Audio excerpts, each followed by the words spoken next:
I can't teach what I don't know. So for my child to be a broad thinker, then I need to be a broad thinker. For them to be a reader, then I need to be a reader. If I'm sitting around, we didn't have video games when I grew up, but if I'm sitting around watching TV and playing video games, then they will sit around and watch TV and play video games. So if I'm smoking weed, they will smoke weed. If I exercise, they will exercise, right? Who I am becomes who they are de facto.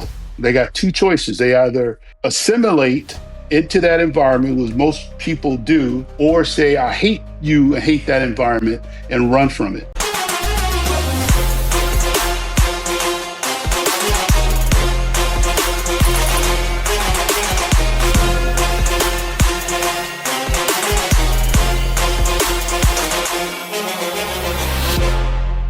All right, welcome to another edition, another fantastic edition. I can't wait to do all these of our Journey to Freedom podcast because I get to meet, and Dr. Underwood, I don't know if you have watched any of the shows before, but we're about 170 episodes in.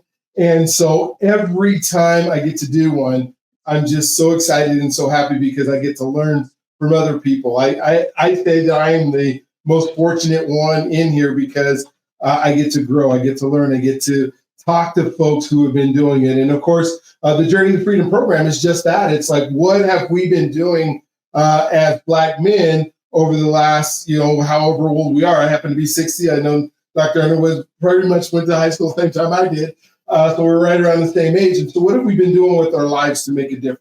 We had, I was just kind of explaining to you, I took a group of 18 Black men down to Alabama in January to kind of do a civil rights tour. And that, I'd only been there one time before. The group that I brought kind of from the West, several of them had never been to Alabama, had never been to the South, and just going, okay, this is a different world. This is a different place. We see all the movies, we see all the pictures, we see, we sometimes we get a hold of books and things that folks don't want us to, or we get stories from relatives. But to me, there was nothing like going there, feeling the atmosphere. It was palpable. It was thick. It was going to the Bryan Stevenson Museum. And, I've been to the African American Museum in Washington, D.C., but Washington, D.C. is not the South, right? There's just something about being here in New York now. It's not the South. There's something when you go to a restaurant and you ask a waiter or waitress, like, how much are you getting paid? And they said, we're getting paid $2.15 an hour. I said, well, you're making a lot on tips? No, we don't make very much on tips. So you're about $500 a month? Yeah. And you're living on that? In 2025, right. You're living on $500 a month? How is that even close to possible?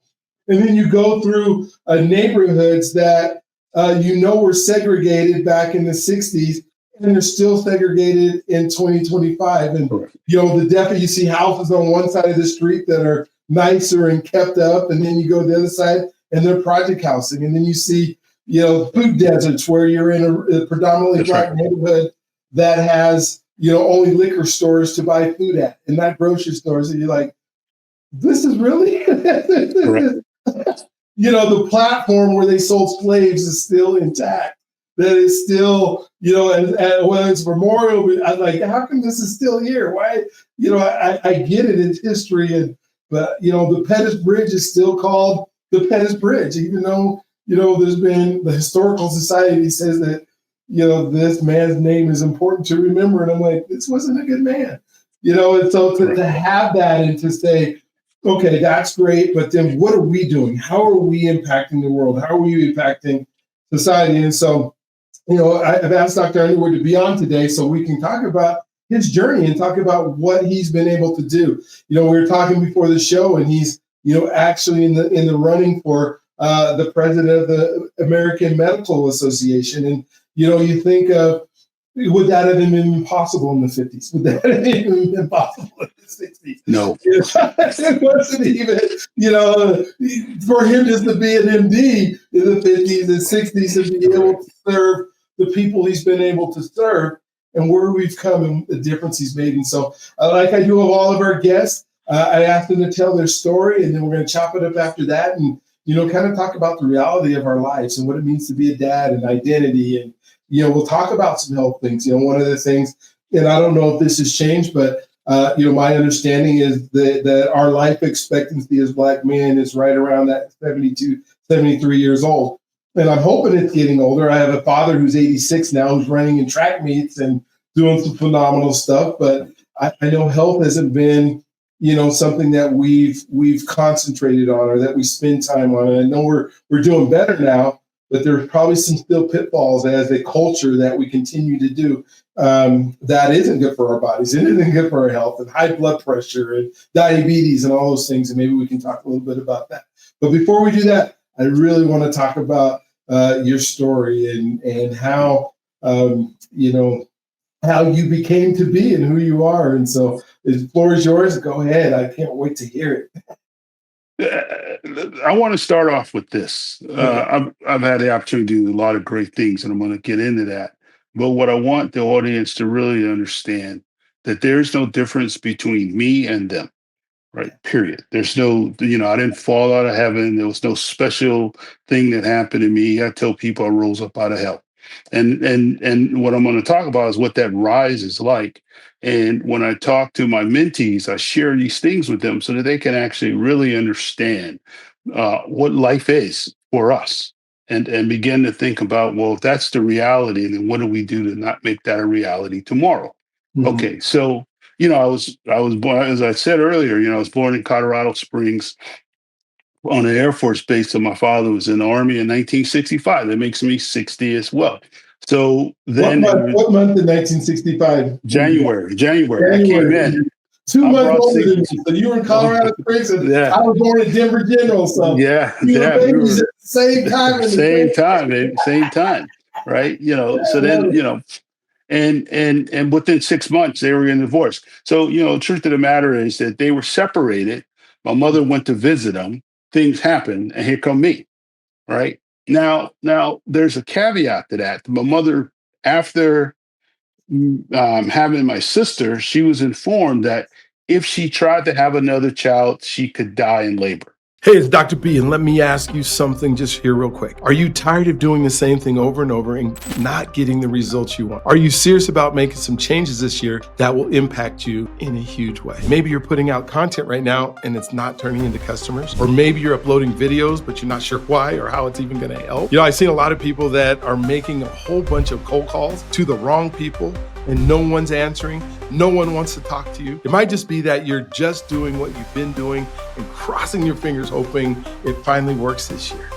But let me tell you what, that is not a strategy and it will continue not to work. That's why I created the Podcasting Challenge, and it's coming up fast. In just a few days, I'm going to walk you through the mindset, the tool set, and the skill set you need to create a powerful podcast. That's right, a podcast. You won't believe what a podcast can do.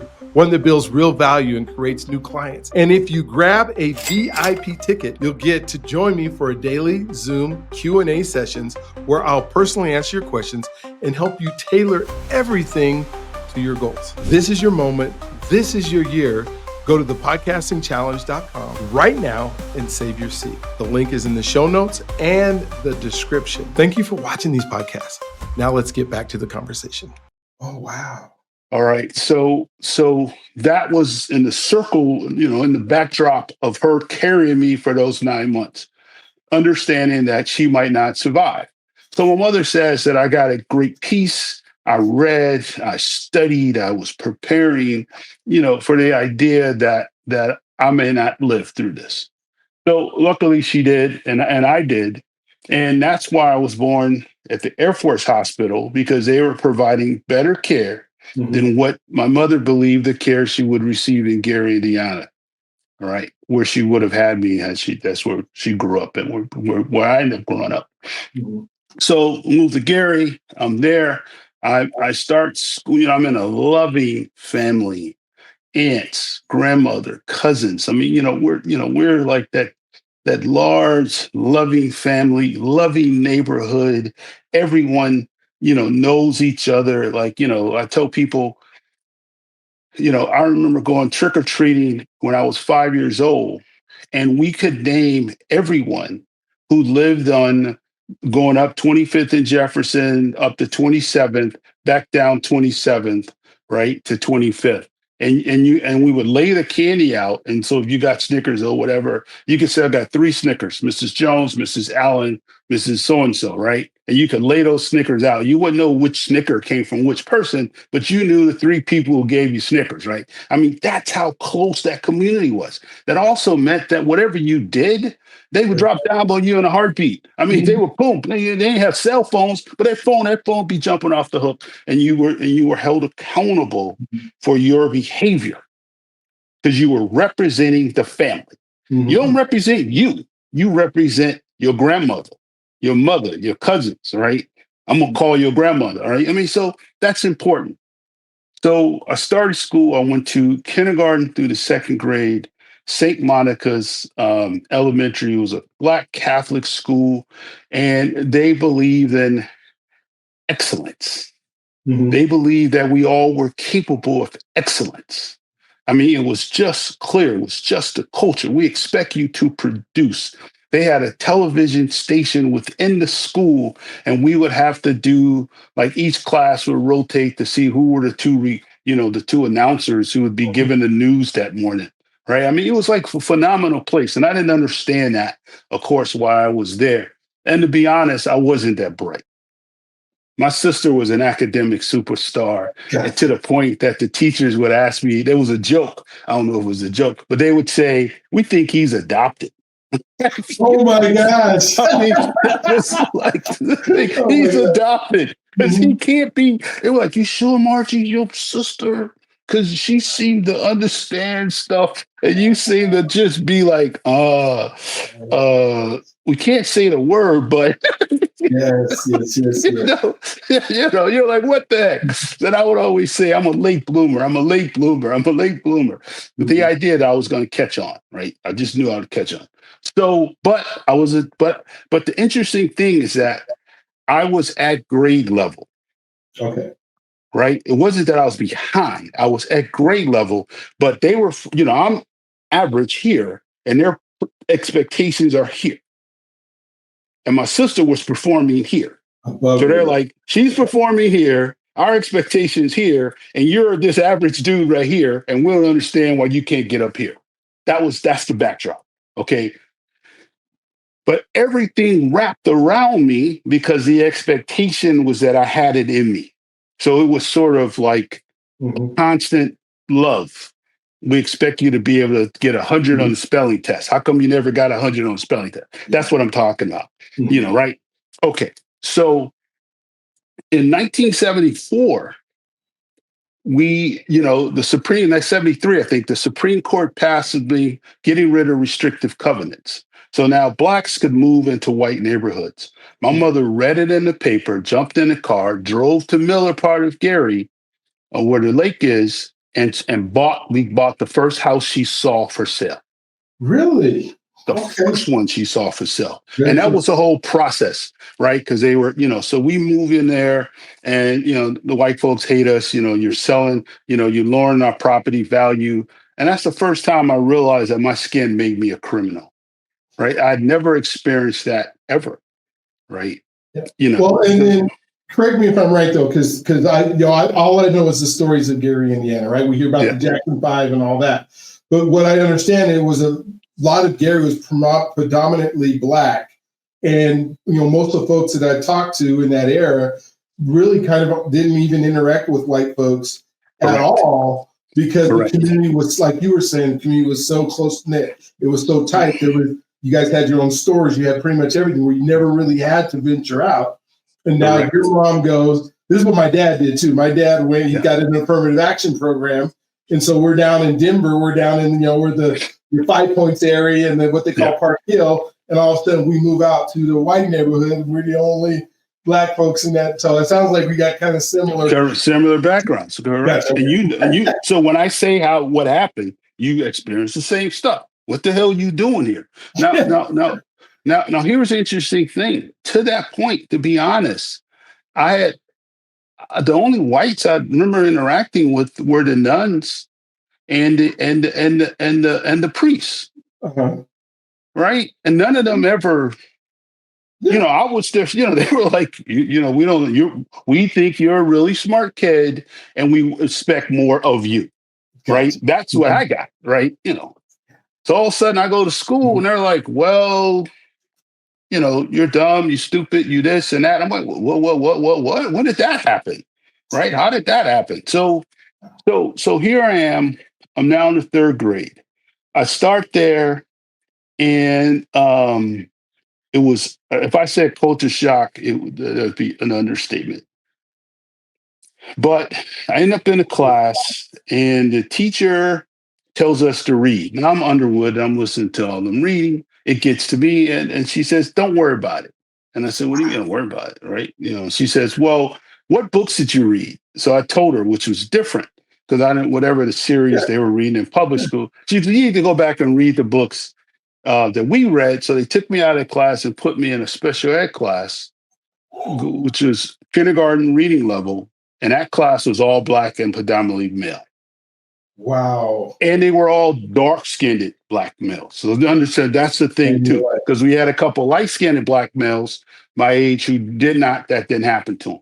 Okay, so now here's the thing. I went from the top third grade class based upon my testing to the bottom. Yes. Okay, so now the work is easy. They can't read. They're this, and we had it. So, and then the real teacher, Mrs. Burke, who's a decent person, she gets sick, and the substitute comes in, and we're clashing. Now, here's the clash. The clash, if I'm an educator, the clash makes me rethink who I'm dealing with. So here's the clash. George Washington is the father of our nation. My clash is, yes, he is, literally, because he owned slaves, raped women. That's why the majority of black people are named Washington and Jefferson, because of the slaves and then producing, reproducing. Okay, right? Matter of fact, I said Jefferson even said that the greatest valuable item you can have is a fertile black woman. Okay, worth better more than any land. Right? I'm third grader, right? And I'm saying these kind of things. Now, Wow. what I got was you carry your butt home. I'm gonna call your mother who works in Chicago to come pick you up because you're a menace. And no one says, well, how does he know that?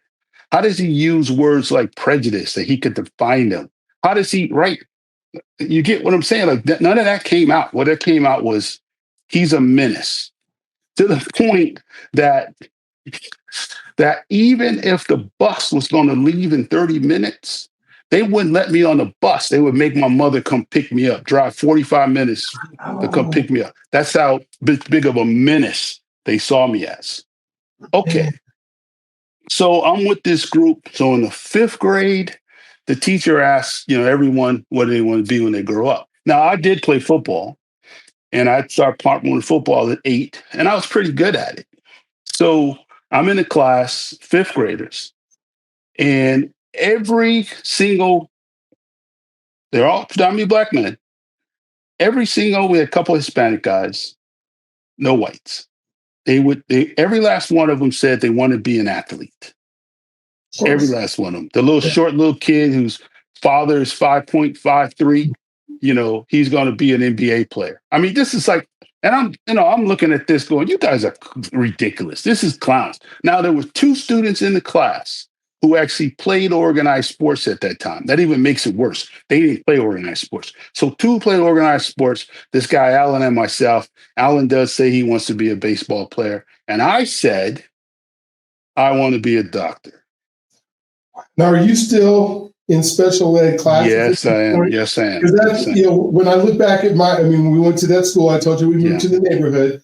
All the way through high school, almost all of the black folks that went into that school district, we were all in special ed classes. Correct. All Correct. got backwards. And they were getting money. That's right. Now, because half of my heritage is Native American, I was supposed to not be heard and not seen. So I wasn't able, I knew that George Washington had taken out his slaves' teeth to make his own dentures. I knew that, but I didn't know, some of the other things. I wasn't going to say any of that to anybody at all because I was told to be silent. And you're being disruptive.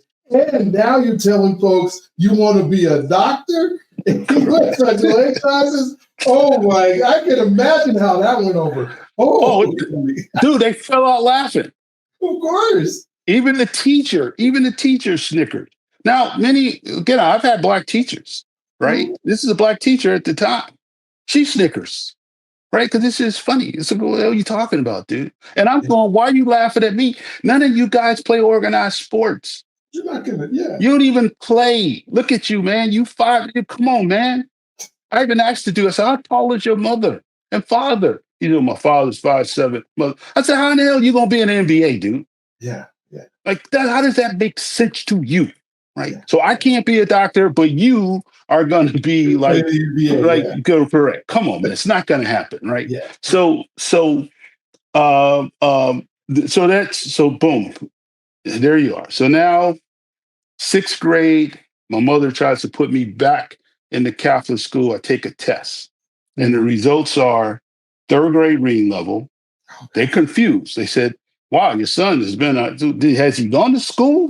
Literally, has he gone to school? And they said, yeah, because why? Because we looked at his exit tests and we looked at his trying to get back in entrance tests, and he's still at the same reading level. How's that 3rd grade? How's that possible? Right. But he is at a 7.5 grade math level. And that was because I used to sit around and do math problems. Wow. Right? Because you can teach yourself math. Mm-hmm. What I would do is get old math books and I would study the examples in the books and learn how to solve the problems. And then you do test questions, look at the answer in the back, and you go on. I figured it out. There you go. Boom. Okay. So now I'm mentally devastated. Of course. So the 6th grade, I'm behaving poorly. But then at the same time, and the kids in the neighborhood, everybody's calling me a thief, a criminal. I stole their bike. I'm a horrible kid, right? All this is happening. Okay. So now it hits to the point they must be true, right? I'm dumb. I'm stupid. I'm a criminal. So I began to do things that would have ended up in me going to prison instead of to college, right? So, I was getting high. I was doing stuff. All these things is what I expected that I should be doing. All right, remember, so now expectations academically, right? Going from that to now we expect you to be lowered in law. Okay, great. And you rise to your expectations. Of course. So in the summer of the 7th grade, I had a vision. And the vision said this to me: what happened to you is criminal, but what you're doing to yourself is more criminal. And I prayed. I asked God, and I'm gonna go back to a story because something that gives it put that in a little context. Why I prayed to God. So I prayed to God that God would help me, but not for me, but so that others could see me and know what's in them. Wow. Right. So the purpose is for others because what I was missing was for me to see someone and go, oh, wait a minute. Wait a minute. Wait. You said this about me, but that dude looks like me. So if you could do it, I could do it. Right. That's sort of what you're missing. Right. That's what I was missing.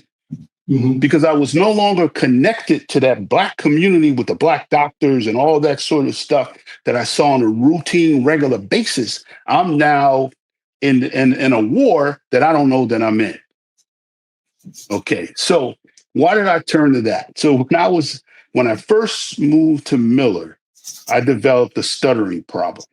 Oh wow! Okay, and I couldn't get a sentence out.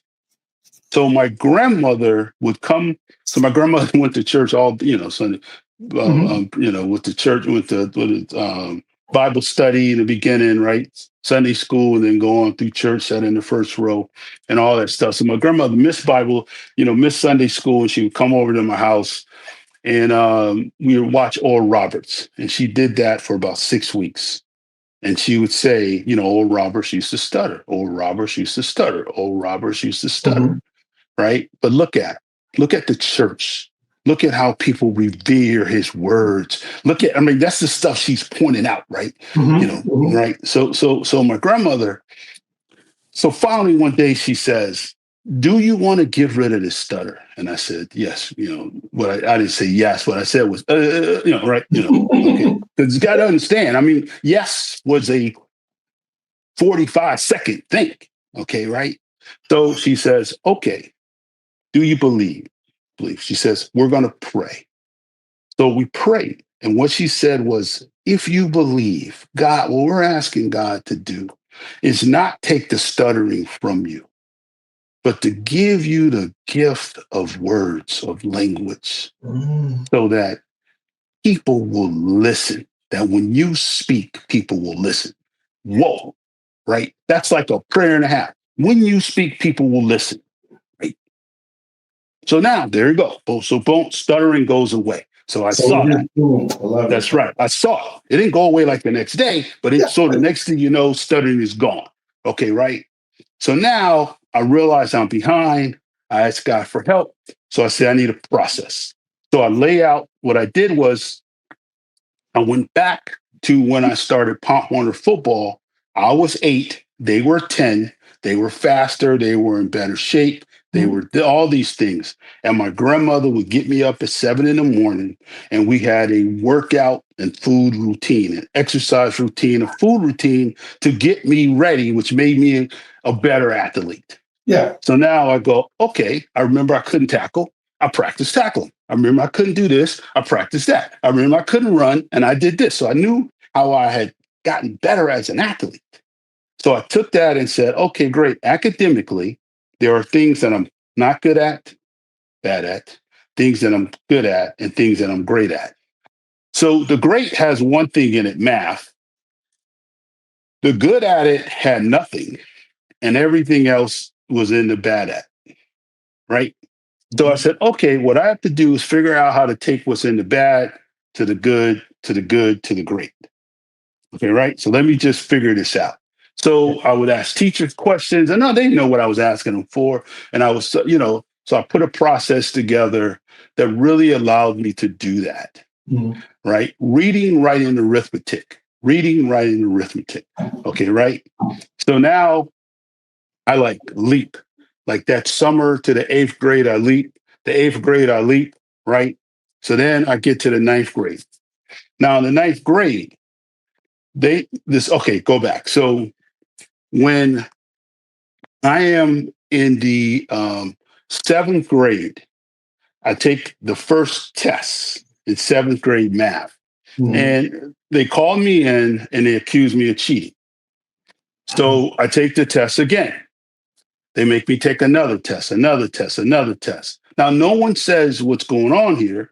Then all of a sudden, I show up and they take me out of my class to another class, which is the 8th grade class. Now, you think back, I'm a 7th grader in a class for the 8th graders. You know, they don't want me in that class Of course not. because I'm a 7th grader. No one talked to me. One girl, one person talked to me in that class. Okay. So now I'm in the 7th grade taking 8th grade math. And I finished the 7th grade and I still got to take math. So what do you think they did? But you They never. made me take 8th grade math again. Yeah. So what do you think the teachers thought when I showed up to 8th grade math again? Like, why That I you? failed. That's right. Oh, yeah. Yeah. You must have failed. And there was a guy who said that in class, called me out in class. Now my classmates are like, "You were in the 8th grade math last year." Like they're thinking some of this stuff makes sense. Like Yeah. how was he even right? But there's teachers think that I flunked the 8th grade. Right? Right? I mean, it's like crazy. So they didn't say, "Hey." So then when I start high school, they put me in remedial algebra. No way. It just at the high level, and all of a sudden they put you in the lower. Oh my Correct. God. Remedial algebra. So I'm in remedial algebra. I'm in remedial algebra. And it was at the class after lunch. So I'm coming there and I'm putting my head down or whatever. I'm tired, man, right? Putting my head down and stuff. And Mrs. Ford, black teacher, she said, and they were all like, the other teachers, they were trying to figure out, I think he's on drugs. I think he's this and that. Right. None of that's true. So then she said to me, hey, I noticed you don't do your homework. Why not? And I said, because it's busy work. And she says, what? I said, it's busy work. So you give us 30 problems to do. I can solve the problem. I can figure this out doing three. Why should I do the other 27? When I can go on and practice the things that I'm trying to be better at, like Yeah. reading and that sort of stuff and writing. I can work on those other courses that I need more time to get done in. And this, I'm just doing your busy work. So she says, okay, but homework is half the grade. And I said, well, that doesn't make any sense. She said, because if you get an A on the exam and you get an F on the homework, then you get a C out of class. So how did that make sense to you? If the homework, so what's the purpose of homework? She says practice. So if I need to practice, then I shouldn't get an A on the test. If I get an A on the test, obviously I didn't need to practice. How does this make any sense? So I said, let's make a deal. If I get 100 on your exam, I want full credit for the homework. And she says, well, I'll do it if you get a 98. I said, nope, because if I get a 98, I should have done the homework. Now, no one's looking at, what am I, 15, 14? Yeah, 14 in ninth grade. Yeah. Yeah, and no one says, hey, wait a minute. This kid may be on to something, right? He may be different than we think. Yeah. There may be something about him. Right? No, they don't say that. She goes, okay, cool. So I take the test and I finish before anyone else. I got finished it. So then I walk up to her and she says, are you sure you're going to turn this in? I said, wait 1 second. So I looked through it. I said, let me make sure that I answered every question because I don't want to not answer a question and then miss that one. And then, right, because I didn't answer it. So I go through, okay, great. I got all the answers. They all answer. So I give it to her. And she sits there and she grades it and she jumps up out of class and leaves. Has another teacher come in to watch the class. And everybody's like, ooh, Where'd she go? What'd you do? you correct. You in trouble, right? Ooh. Correct. You remember those days, right? Ooh, you in trouble. So what she does, she goes down to the school and it's like, what the hell? How is he in my class?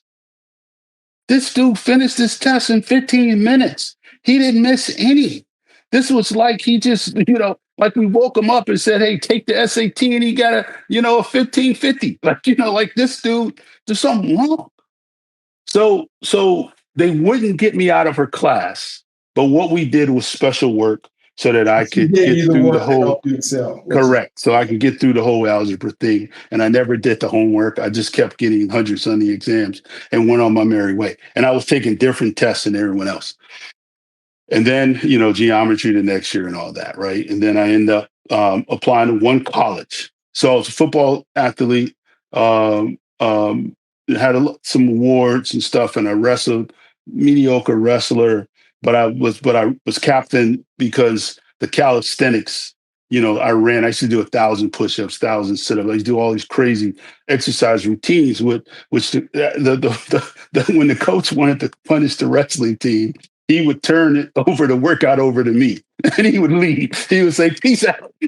I'm going to leave you with Willie. Peace out. Right? And we'd be running the stairs. Like, okay, hit the stairs. They'd be like, dude, they would say, this dude is crazy. Right? He's like, I'm like, yeah, we got to run up and down 10 times. Listen, we're all right. I'm running and I'm leading the pack. And if someone was behind, I would run down to the last person, push that person back up. Right. I mean, it's like that kind of athletic, kind of work ethic that I put to it. And that's the same work ethic that I put in academia. So I apply to one college, and that's Morehouse, because that's where I was going, because King went there. And the motto was be someone, be a Morehouse man. I want to be someone. So I went to Morehouse. It was a great experience. So you went to the South from Indiana, went down to Georgia, and oh my which God. was something. Okay, which I You were recently at the white school. You were at the white school in Indiana. Correct. Now Which I you learned, Morehouse. that there was a finite area that I needed to stay in if I wanted to make it home alive.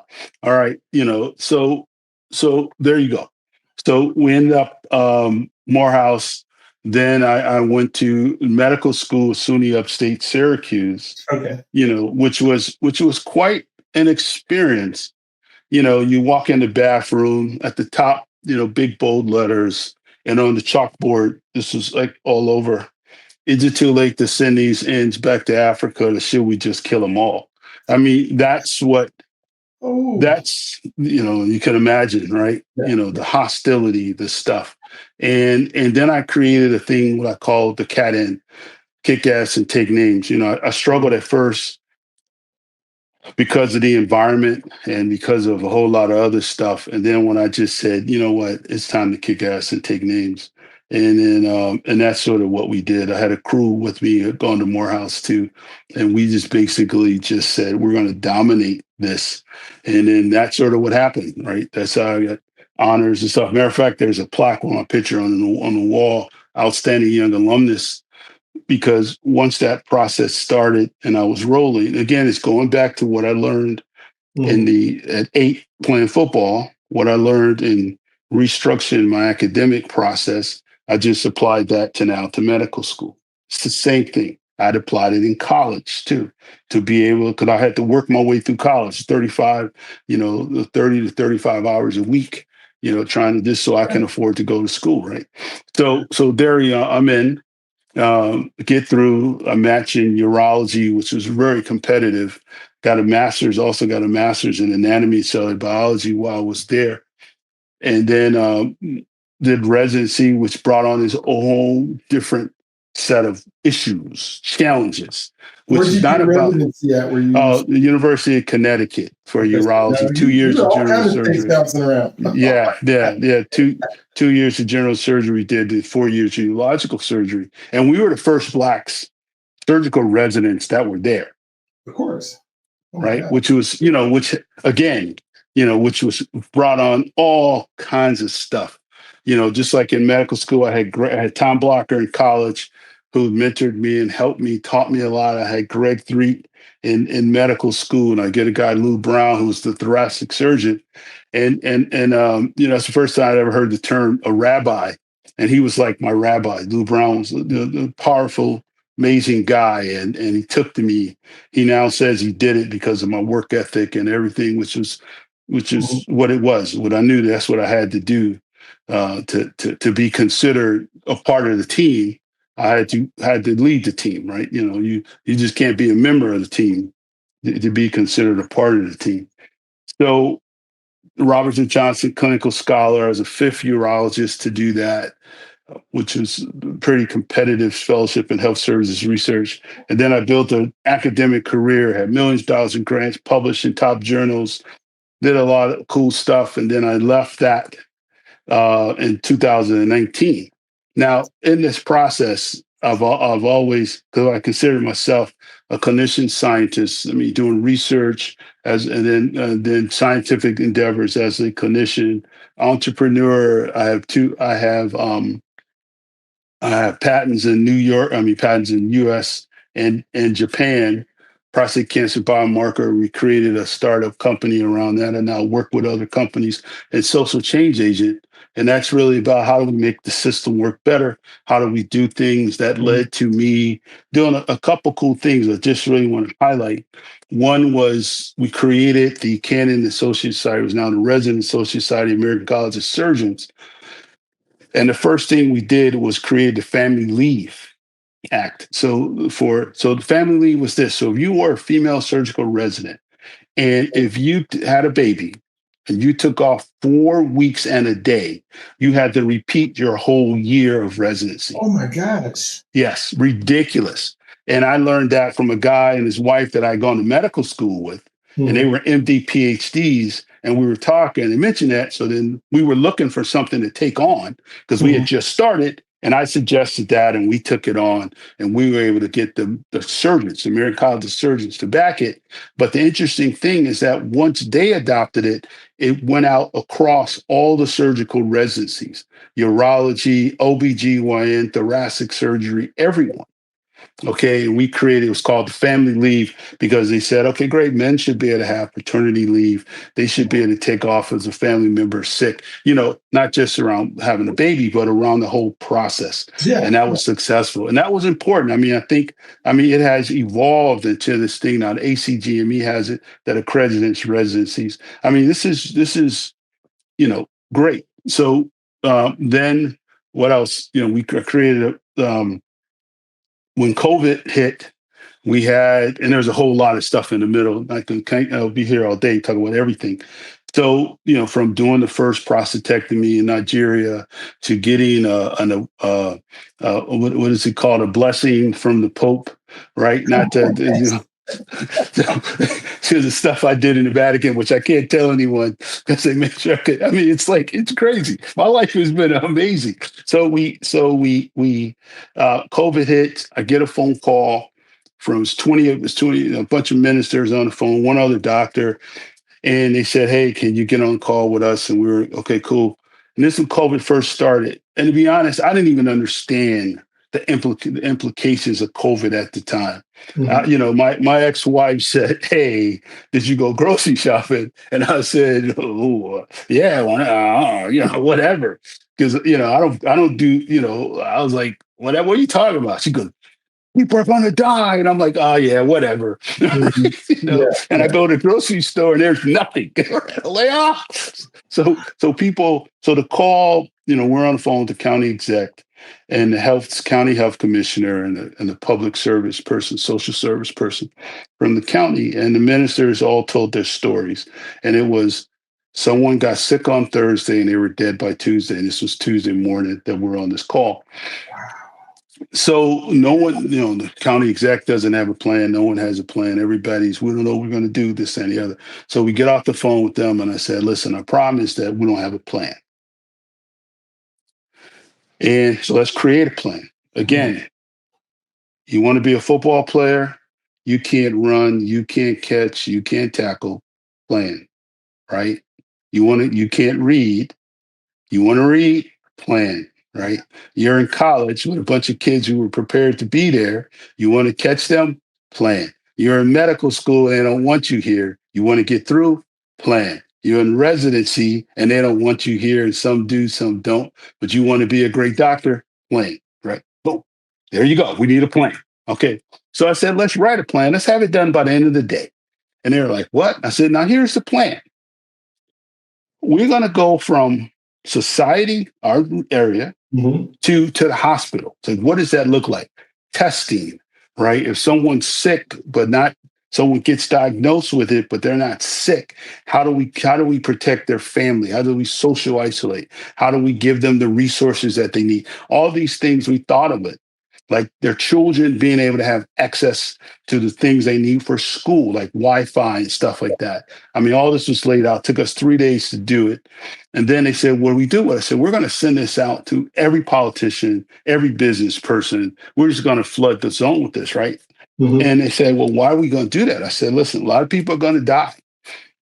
And if you don't have a plan, then they will say, well, what do you want me to do? There's nothing we can do. I just did what we did. I Yeah. said, but if there's a plan and you didn't follow that plan and a bunch of people die, that's on you. Yeah. So we sent the plan out. People were calling. What do I do? I said, what I need you to do is to look at it. It's 10 pages. Look at it and figure out what you can do.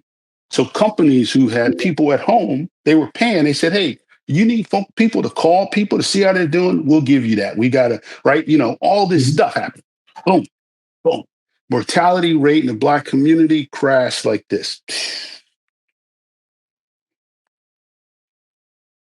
Saving lives. Those people never know who we are, right? They never know what happened, right? Yeah. The government, since they were looking for plans, gave us $4 million to implement the plan. I mean, it was Okay. like, we boom to the point that the plan was, in the second wave of COVID, it was adopted by the entire county and the county took it over. So those are, when I look back and say, well, Willie, what are you proud of? Right? Yeah. Being a doctor, yeah, I'm glad that I've been able to provide great prostate cancer care, great urologic care. But when I look at my career in life, it's helping people who would never know my name. Yeah. never know I existed, right? I mean, that's what this is about. Mhm. Because the woman who would see me as a kid walking down the street doing something stupid, who picked up the phone and called my grandmother, right? That person is partially responsible for Absolutely. the lives that I saved, right? The Yeah. few Absolutely. teachers that said you have talent, responsible. The people that I named, Tom Blocker, right? Greg Three, Lou Brown, right? Responsible, right? Mother, grandmother, aunts, right? Responsible, right? Cousins, we're all responsible for help shaping the God that's been able to do the stuff that I've done. Spokesperson for NCI. I mean, this is like crazy. I look back and I laugh and be like, who is that guy? And how did I get to do that? Yeah. Oh my gosh. Thank you for sharing all this because it's so, you think, like you said, the people that are responsible. And when I think about like identity, like the identity that you were able to create amidst all of the struggles. I mean, I know you have a quote from Frederick Douglass, who, was a man who taught himself how to read, because the lady who was teaching him how to read, the husband said, if you teach that boy to read, we ain't going, and Never he, be a slave. well, Correct. you can't be enslaved. And so, but Correct. you kind of took on that whole persona of, I'm going to figure out how to make this work despite the obstacles against me. Correct. What helped you to create? I mean, there have been some amazing people in your life that probably helped you create that identity that I can tell the people that you talk about, that you have reverence for. But what intrinsically in your mind, when those people are trying to shut you down, the people are stopping you, that no, God has something greater for me, or I have, you and your grandma, you pray and you stop stuttering, and kind of just walk me through this identity changes. So yeah, I mean, it's interesting. I don't understand it, right? I mean, I do know, my mother worked for Conrail Railroad. She was the first, black person in her area that they hired, and she was in that first and only for a very long time. And my mother did things to show me the world. So, for example, when we had put money on the house and we were trying to get in the house, and I'd already started school at Marquette Elementary in that area, which was hard as hell to get me there and to pick me up every day, right? Mhm. So because we were always closing any minute. So then, and we were living in a roach infested place, right, at the time. I mean, where she was renting out. So we wanted to get out of that hellhole, which got condemned after we moved out. But that's a side story. So my mother, the woman calls Jones Williams. So she calls and she says, I want to back out the deal. My mother understands she wants to get out of the deal. So my mother says, watch this, son. So she says, you know what? I'm so excited the fact that you called me. Of course, I will let you out this deal. And of course, just give me the earnest money back. And the woman's like, well, why? She goes, because too many of my friends are moving in that area. And then she started making up people, Wow. buying houses there. Mm-hmm. So and so, looking at a house over here. So and so. And I'm thinking, I don't even want those people. Those people. And my mother said, she goes, okay, we'll have the thing. You'll get me the check back and we're all good. Mother gets off the phone and she says, watch this. And then she said, don't go nowhere, son. Watch this. That phone started ringing, ringing, ringing, ringing. Well, here, I agree with that. Mom says, well, look, I think the house cost is too expensive. Right. So you ask for out, you're out. At the price you posted is not a price I'm willing to pay, especially since all those black folks gonna be moving in that neighborhood too. And my mother, so that call cost her thousands of dollars. Mm-hmm. Mm-hmm. Okay. And so I'm in the second grade. I said, Mommy, look, if they don't sell their homes, then we can't live there because we can't build houses. My mother said, exactly. See, that's thinking. They're not rational. Mm. She can't pick up the phone and call her neighbors and say, hey, you selling your house to a nigger? Sorry, to a Negro? Right? And they go, no. Okay, then. Right? There's all kinds of stuff they could have done, but their emotions Yeah, that's had good. driven them into foolishness. Wow. into selling a home less than its value, Mhm. to move in another neighborhood that they're raised the prices for, that they're paying more for, and everybody making money off their right emotional racism. Wow. So she taught me that, right? Boom. Okay, Mhm. right? She worked. So since she got paid less than men, Mhm. she had to work more overtime to make what they made. Yeah. So Yeah. she worked 16-hour days, 5 days a week, and 8-hour days on her so-called off day. I was a resident before I had Thanksgiving or Christmas dinner with her because she was working because she got double time and a half for working on holidays. Wow. So you put that in the backdrop, right? So of Mhm. course I can go to college and work 35 hours a week and never complain. No. Yeah. That's right. That's Because I exactly. saw it, right? I'm like, this is for my education. You want me to mop floors? You want me to work security? All You I want me to gotta do. work whatever? That's what I gotta do. I Wow. ain't complaining to nobody, right? I took my daughter to Morehouse campus, and up on the street they have a space that got the fast foods like McDonald's, Burger King, all that stuff, right? And I stood across the street and I said, I want you to look at these places, sweetheart. Now she was like four, some 4.5. And I said, I need you to understand that when your father came here for school, he didn't have any money and he would go there and beg for food. I need you to understand that, Yeah. Yeah. right? Just look at them, look at it, and envision me. This dude, with all I got right now, used to beg them for food when I was hungry because I had nothing. Because I Wow. was working my way through school and I didn't have a penny extra. Tuition first, food second, right? Mhm. Mhm. You see, that's where that came from is just grandmother, right? Wow. Yeah. Oh my You God. you read my grandma said make me read the King James Version Bible. King James Version. I'm like, Granny, well, I gotta. She says, baby, if you can read this, you can You read read, anything. you can read anything. My So God. I know you My know God. how to read because you can read this. So I need you to not only read it, but I need you to explain it to me. Yeah. After church, when I didn't want to sit on the first row with her anymore, and I wanted to sit in the balcony with the kids, other young people, they said, you can do that, but after church, you have to give a 5-minute talk on what the minister talked about.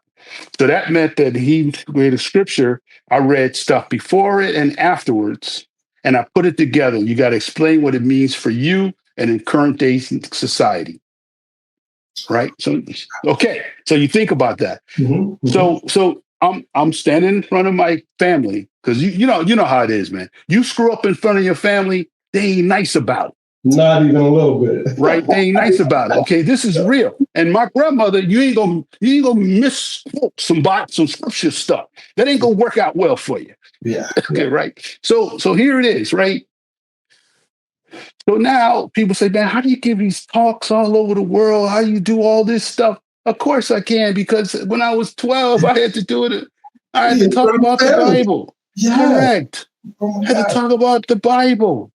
Well, how do you understand these scriptures and stuff? How do you equate? How do you give a talk and you weave all these things together? Because I was taught to do that as a child. You weave, and I would tell people, "Oh no, So when I was Learning teaching you. myself, I said theology, right? History, Yeah. right? Geography, Yeah. all those things they all the same, right? They all fit together. So if you're reading something over here, like where is that on the map? Who are those people? What's their history? Right? Literature ties into that, right? How does that fit into the what I'm reading today? Right? Dante Inferno is a book, but it's a historical context to it. So Mhm. right. So then you start developing those kind of skills. Yeah. Medicine, the history of medicine, how we discovered this, how we do that. Now you say, oh, so then as a scientist, that's what scientists do. Here's a problem. How do we solve it? Yeah. What do we need to know to be able to solve it? Right? That's been my life. Wow.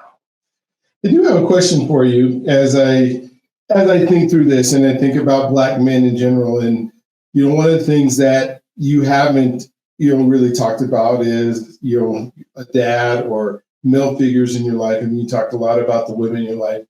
And I know you're a great dad. And I know that that has been something super important to you. How did that translate from your childhood to now I have to step in, and what were your examples and the people around that allowed you to become the man that you are today? Oh, did you freeze on me?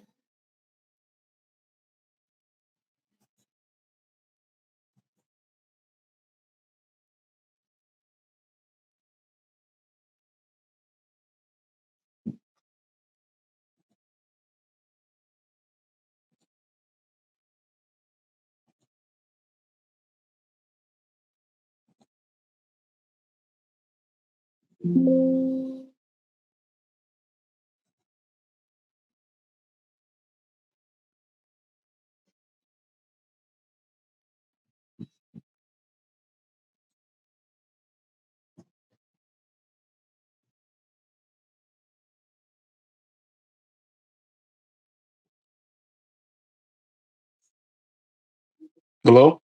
Hello? Can you hear me now? Hello? Hello, hello? Yeah, yeah, Okay, I got we got it. dropped. Yeah, we'll Okay, cut that good, part good. out. All right, all right. So, So you were asking me about the male figures in my life? yeah, the male figures, and then how to become the man that you become.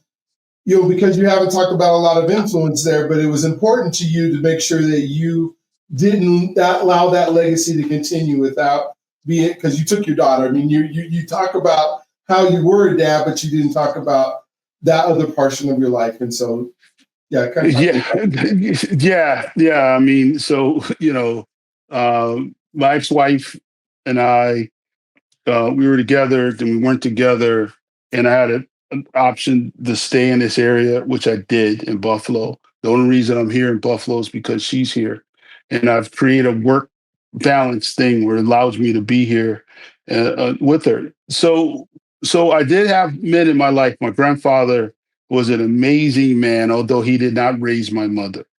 Okay, but he was Mhm. an amazing man, and he put a lot in my life to teach me that my obligation to society is, right? So he was great with that. Although he ran a gambling joint out of his place, so bootleg liquor, right? He did a lot of hustling stuff because that's what he could do.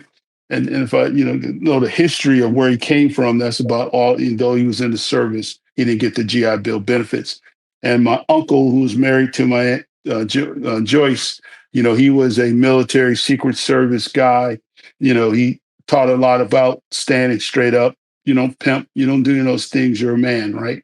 And my father, though he didn't raise me, was a scientifically math guy. Okay. When my mother sent me to stay with him because I was going to kill a cat, I didn't get into that, but she sent me to stay with him. He had physics books, geometry books, and all this stuff. And he would say, "Open, grab one." And I'd grab one. He I open it to wherever, and he could look at the chapter, and then he could go to his chalkboard and teach it to me, like that kind of stuff. Right? Good. I'm glad I saw that because I realized that was in me if it was in him. Mhm. But also realize how devastating it is for people to grow up without a father, Mhm. because I saw people who had fathers, and I wish that I had someone to teach me how to catch. I wish I had someone to just talk to me about how to think through things as a male, right? How to, all these things. Now the women in my life did what they could do. They said, "Hey, great. Now you drive. You're going to pull up to the mall. You're going to open up the door, let all of us out. You're going to go park the car. You're going to come back and then open up the second door to let us in the mall." Okay, right? Mhm. All the packages you carry. I mean, stuff like that. Of course, right? You provider, you're this, but Yeah. there's something to not having a male in your life, and it impacts men and women, Mhm. right? So for me, I wanted to be a part of that. And I also understood this. Part of my education was about I can't teach what I don't know. So for my child to be able to be a broad thinker and stuff like that, then I need to be a broad thinker. For them to be a reader, then I need to be a reader. If I'm sitting around, we didn't have video games when I grew up, but if I'm sitting around watching TV and playing video games, then they will sit around and watch TV and play video games. So if I'm smoking weed, they will smoke weed. If I'm a smoker. If I exercise, they will exercise, right? Who I am becomes who they are de facto. They got two choices. They either become assimilate right into that environment, which most people do, or say I hate you and hate that environment and run from it, right? So that's the case. So now with my second wife, through merger and acquisition, I have three daughters. One's in their 20s, 27, other one's 21, and my daughter just turned 17 a couple days ago. So dealing with that is at a whole nother level, and especially now in this society, because of course there's a lot of things about me they don't understand, right? Mhm. Because their world is very different than my world. So when I say things, they're like, no, that's not really true. But we're learning that it's definitely true. Okay, so although and they're great students and they excel, and my biological daughter's in the history and math. It's like I'm in the history and math. That's why you see We the People on one side and Frederick Douglass, a quote from Frederick Douglass on the other, right? So of course, you imagine you in a house like that with books everywhere, and you go out the door and you got to see the Constitution that says about a lot about her environment. So, and her mom's as a PhD, and she's a reader as well. So of course she reads and everything. But that's critical. So we don't have to have just because we don't have something in our lives, that doesn't mean that we have to repeat their failures. My father and I didn't have a relationship until, later on in his life. Um, and, it's funny. And I tell you this. So my father was in Vietnam. He got exposed, Agent Orange and stuff like that. So he ended up having four cancers. So he had prostate cancer, expert prostate cancer, kidney cancer, bladder cancer, and throat cancer. Don't think I'm not an expert in. So, okay, right. So I mean, you think about that, I'm like, well, that's interesting. Matter of fact, when he got his kidney surgery, one of my previous fellows operated on him. And he Wow. couldn't understand why no one would touch him where he was without talking to me. They told him, said, dude, we got to talk to your son. You Oh, don't know yeah. your son. Yeah. You don't know your son. Like, you Yeah. don't know your son. I mean, they didn't know I didn't know him, but they were saying, Yeah. he ain't, I don't know what you see, but if we mess up with you, we got to deal with him. And they're calling me up. That's how I found out he had these things. So uh, that's unfortunate. But what I did do is say, well, wait a minute, how do you be a father? Then you need to read stuff, you need to grow stuff, you need to ask yourself, right? How do I contribute to this person's life? How do I bring people around them that can benefit them? Right. Tiger Woods' father didn't have to be an expert golfer, but he got golf coaches. Yeah. Exactly. Wow. Right. So if you can't read, then you get somebody to help them. Right. Mhm. But in the meantime, you got to help you too. Yeah. Right? If you don't understand money and you want your child, so my daughter understands money. Mhm. Our daughters understand money, right? Mhm. Not just having it, but how it works, How it right? How works. it works, right? So my daughter wanted these. So my daughter's smart, right? She's smart at the time. She's, so she goes, my mother is really, really frugal. My father is not as frugal. So what I'm going to do, I need glasses. So my mother's going to make me get the Medicaid glasses, the free one. But my Mhm. father, I can talk him to these glasses I want. So I want daddy to come go get the glasses. So we get the thing with the glasses. So then I said, well, pick out the glasses you want. So she goes, well, I know which ones I want, daddy. They're in the case. I said, oh, they're in the case, huh? So that means they must be expensive, but they're in the case. So the guy said, pull the glasses out of the case. So he pulls them out of the case. And these are some Gucci glasses. and they're $450. Now she's in the Ooh. fourth grade, correct? Fourth grade or whatever. I said, that's interesting. So now I can't say to her that I can't afford it because that's Yeah. not true, right? She's like, dude, you can, so my mother could say that, but I can't say that. So I said, okay, great. Tell you what I'm going to do, sweetheart. Why don't you start over there in the free glasses? And I think this is way too much. I said, but if you're willing to try on every pair in this entire place, and if I find one that I think looks better on you than them, you agree to get those. So then the guy's sitting there, and I said, well, how many are here? He said, about 1,600 or so. I said, you better get going. I love it. 1,600. So she does it to the point that people are done with their appointments and they're not leaving because everybody's watching this. Everyone wants to see it, yeah. Right. I'm going up, right. So then the guy is there putting them back and she's taking them out. Right.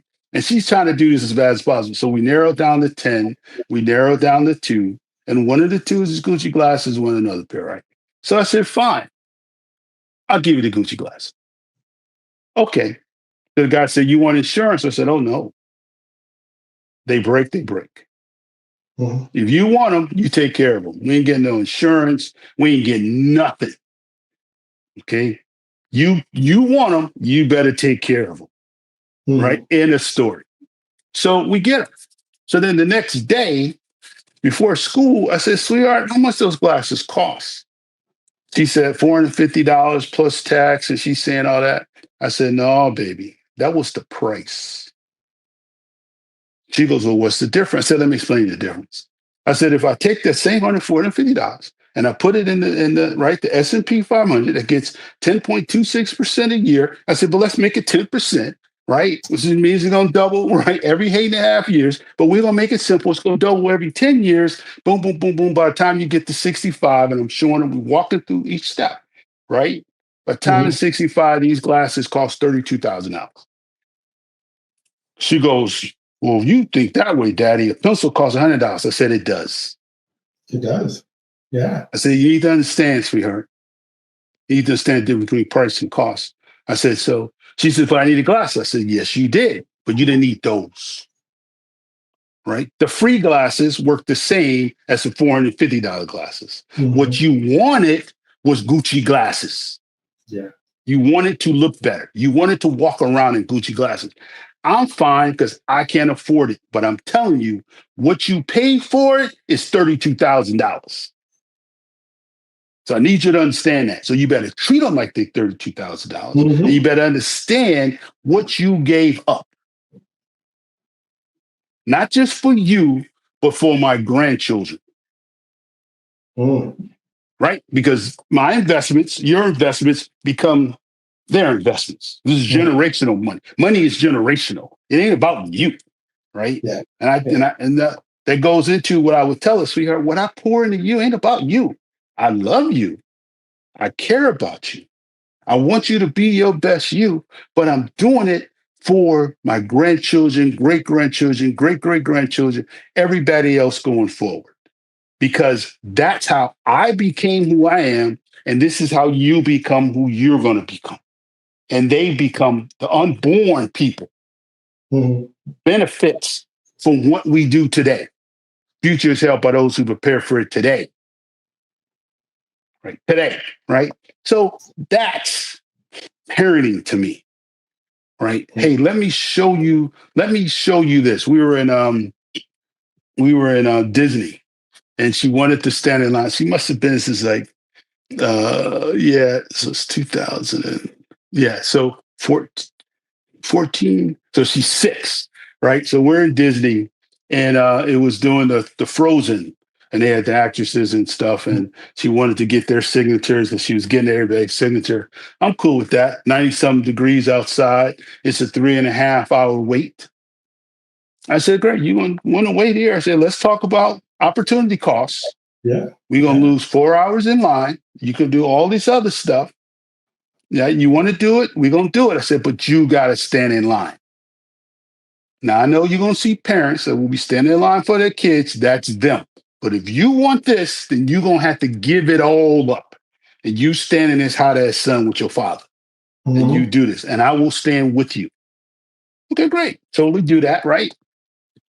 Boom, boom, boom. She gets up front. That's the only photo I took. I took a picture because I'm like, I've been standing this hot as sun. I'm getting this photo too. So there we go. So we get the photo. But in that line, she learned terms Yeah, like absolutely. opportunity costs, right? And we're talking about economics, value, but we're also talking about making decisions and what those decisions mean. So now when we're done and she's running to get on this ride, that ride, da da da da, I'm like, sweetheart, you could have done all of this because you got early admissions into the park. You spent the first beginning of the park where people were just getting in. Oh, you could have done several rides without no one in line. But you chose to get signatures of some actors pretending to be fake people. Yes. Right? Yes. Yes. But I'm Yes. okay with that, right? Yeah, All the of course. photos I turned into a yearbook, memories. I mean, we all in on Disney. But understand what it costs. Understand what it costs. I took her, we went to like it's a campground or whatever. And we're there at the campground, and people are there, and most of those people come in their trailer homes, right? Their trailers and stuff, right? Yeah. Yeah. So, and we're hanging out, and people are talking, asking questions and stuff, and I'm just shooting this crap with them, having a good time, and she's talking to their kids and stuff. So, um, she's like, "Well, how come you never tell anyone you're a doctor?" Right? Because I say, why are you here? Well, I'm in town, I'm in healthcare. I get these vague answers. I said, Yeah. sweetheart, because what I learned when you're dealing with certain people, it makes them uncomfortable when they realize your status compared to their status. Yeah. And I'm enjoying the conversation. I don't want to make it uncomfortable. So she says, I don't think so, Daddy. So then the next conversation we did, I said, well, I'm a doctor and we're staying at this freaking high-end Marriott over here. And then she saw how they So it got down. Yeah. correct Absolutely.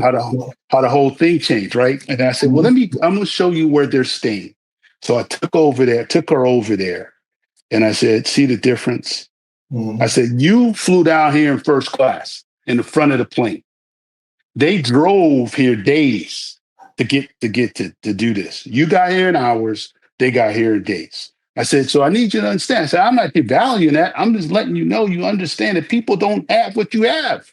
Exactly. Wow. And you need to understand that. But guess what? You don't have it either because you didn't do it. Correct. You standing on my shoulders. And guess what? I didn't have it either. And I'm glad I can give it to you. So she asked my sister, this is what she asked my sister. She says, Auntie Yvette, when is the first time you came to Disneyland? Did you go to Disneyland? She goes, this is my first time. This is my first time. You're going to say I hadn't been there. Correct. She goes, first time. So then I said, so she, what about you, Dad? I said, well, I was a resident. She goes, well, didn't you guys go on vacations as kids? And we were like, no. She was like, why not? I said, we didn't have any money. Yeah. What are you talking about? You've been to China, you travel around the world. How do you think you do that? Right? How does that happen? That happens from this kid grinding when everybody's telling him he's stupid and he can't achieve. That's how you got here. Like, you say China? What are you talking about? You 5-year-old running on the Great Wall of China because your father's giving a talk in China and he takes you and your mama with you? Come on, man. Right.